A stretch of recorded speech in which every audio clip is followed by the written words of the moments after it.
بسم اللہ الرحمن الرحیم۔ رب ذوالجلال کے بابرکت نام سے شروع کرتا ہوں جو دلوں کے راز خوب جانتا ہے۔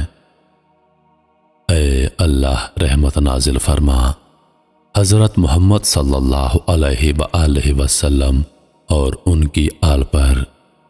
اے اللہ رحمت نازل فرما حضرت ابراہیم علیہ السلام پر اور ان کی آل پر۔ ایک عابد شخص اپنی جھونپڑی میں لوگوں سے الگ تھلگ عبادت کیا کرتا تھا۔ حضرت سیدنا ابو بردہ رحمۃ اللہ علیہ فرماتے ہیں، جب سیدنا ابو موسیٰ رحمۃ اللہ علیہ کی وفات کا وقت قریب آیا تو آپ رحمۃ اللہ علیہ نے اپنے تمام بیٹوں کو اپنے پاس بلا کر فرمایا، میں تمہیں صاحب الرغیب یعنی روٹی والے کا قصہ سناتا ہوں، اسے ہمیشہ یاد رکھنا۔ پھر فرمایا، ایک عابد شخص اپنی جھونپڑی میں لوگوں سے الگ تھلگ عبادت کیا کرتا تھا۔ وہ 70 سال تک اسی جھونپڑی میں رہا۔ اس عرصے میں کبھی بھی اس نے عبادت کو ترک نہ کیا اور نہ ہی کبھی اپنی جھونپڑی سے باہر آیا۔ پھر ایک دن وہ جھونپڑی سے باہر آیا تو اسے شیطان نے ایک عورت کے فتنے میں مبتلا کر دیا اور وہ 7 دن یا 7 راتیں اسی عورت کے ساتھ رہا۔ 7 دن کے بعد جب اس کی آنکھوں سے غفلت کا پردہ ہٹا تو وہ اپنی اس حرکت پر بہت نادم ہوا اور اللہ تعالیٰ کی بارگاہ میں توبہ کر لی اور وہاں سے رخصت ہو گیا۔ وہ اپنے اس فعل پر بہت نادم تھا۔ اب اس کی یہ حالت تھی کہ ہر قدم پر نماز پڑھتا، توبہ کرتا۔ پھر ایک رات وہ ایسی جگہ پہنچا جہاں 12 مسکین رہتے تھے۔ وہ بہت زیادہ تھک چکا تھا۔ تھکاوٹ کی وجہ سے وہ ان مسکینوں کے قریب گر پڑا۔ ایک راہب روزانہ ان 12 مسکینوں کو ایک روٹی دیتا تھا۔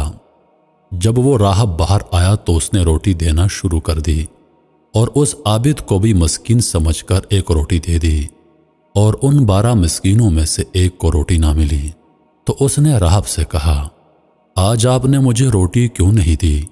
راہب نے جب یہ سنا تو کہا، میں تو 12 کی 12 روٹیاں تقسیم کر چکا ہوں۔ پھر اس نے مسکینوں سے مخاطب ہو کر کہا، کیا تم میں سے کسی کو 2 روٹیاں ملی ہیں؟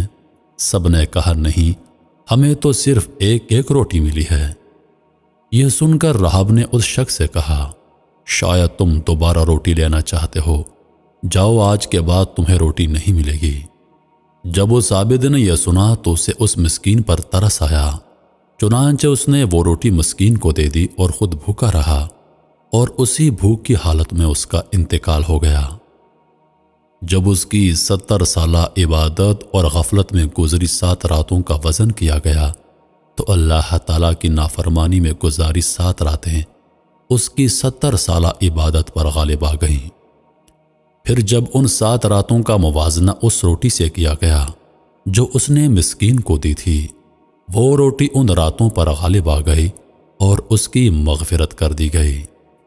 سیدنا ابن مسعود رضی اللہ عنہ سے یہی حکایت اس طرح مروی ہے کہ ایک عابد نے 70 سال تک اللہ عز و جل کی عبادت کی، پھر اس نے ایک فاحشہ عورت سے گناہ کیا، اللہ عز و جل نے اس کے تمام اعمال ضائع کر دیے۔ پھر جب اسے اپنے گناہ کا احساس ہو گیا تو وہ تائب ہو گیا۔ کچھ دنوں کے بعد اسے ایسی بیماری لاحق ہو گئی کہ وہ چلنے پھرنے سے معذور ہو گیا۔ ایک دن اس نے دیکھا کہ ایک شخص روٹیاں تقسیم کر رہا ہے۔ گرتے پڑتے یہ بھی وہاں پہنچا اور اس نے بھی ایک روٹی حاصل کر لی۔ ابھی اس نے روٹی کھانا شروع بھی نہ کی تھی کہ اسے ایک مسکین نظر آیا، چنانچہ اس نے وہ روٹی مسکین کو دے دی اور خود بھوکا ہی رہا۔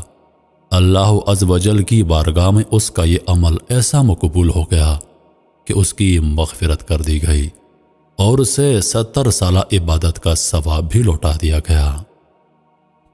اللہ عز و جل کی ان پر رحمت ہو اور ان کے صدقے ہماری مغفرت ہو۔ محترم ناظرین، کہتے ہیں کہ انسانیت اللہ پاک کا کنبہ ہے، جو انسانیت کا دوست وہ اللہ پاک کا دوست، اور جو انسانیت کا دشمن وہ اللہ پاک کا دشمن ہے۔ اللہ فرماتا ہے کہ میری ذات ایسی ہے کہ میں زمینوں